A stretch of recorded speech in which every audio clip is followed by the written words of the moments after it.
Giulietto Chiesa, a well-known Italian journalist and a former member of the European Parliament, to share his vision on what has been going on there.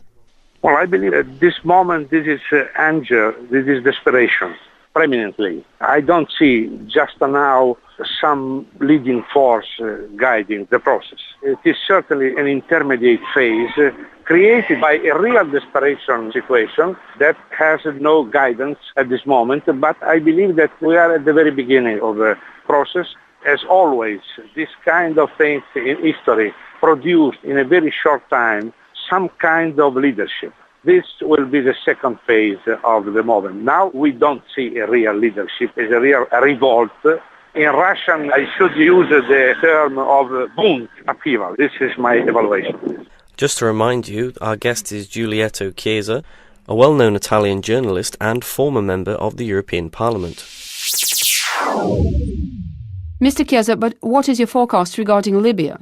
Yes, I believe that in fact in Libya, the tribal character of the situation is particularly evident. In Benghazi, the Benghazi province is completely different from the Tripoli province. And after 41 years of central, very powerful rule, there was no political experience, no political party except tribal relation and local relation. That means we are not at the point of the formation of a real political will.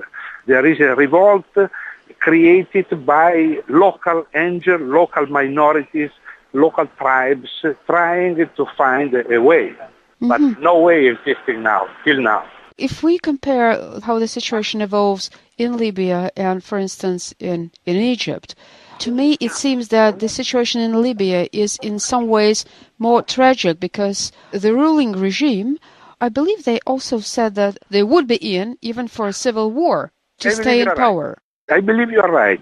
From this point of view, the Egyptian revolt is much more advanced than the Libyan situation because you saw, first, even if the Muslim Brotherhood did not play very important role at the very beginning, immediately appeared some leader there.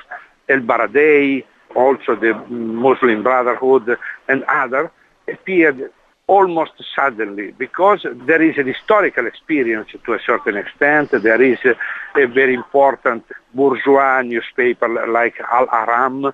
There is a middle class, to a certain extent, a culture.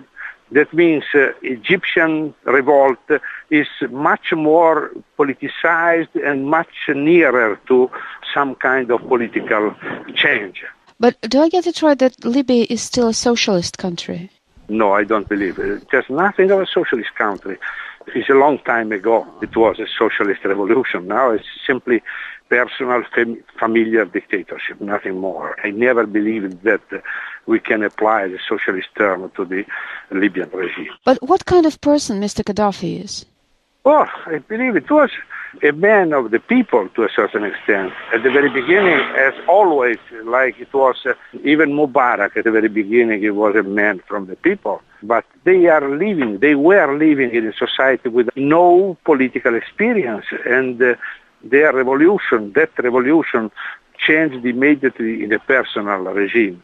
To a certain extent, if you want, the other previous revolution in Egypt were already preparing a political field, formation of a political party. Nasser was not only a dictator, he was a political leader. I can say the same thing of Mr. Gaddafi, never had in mind to be a political leader.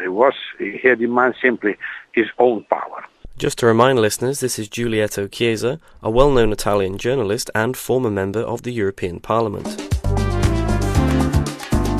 You are listening to the Voice of Russia, one of the oldest radio stations in the world. But what was it that helped him stay in power for more than 40 years? No, in fact, at the very beginning there was a constitution, a populist constitution, with some element of socialism, which has been immediately dismantled. To a certain extent, it's very similar to the Saudi Arabia or to the Bahrain.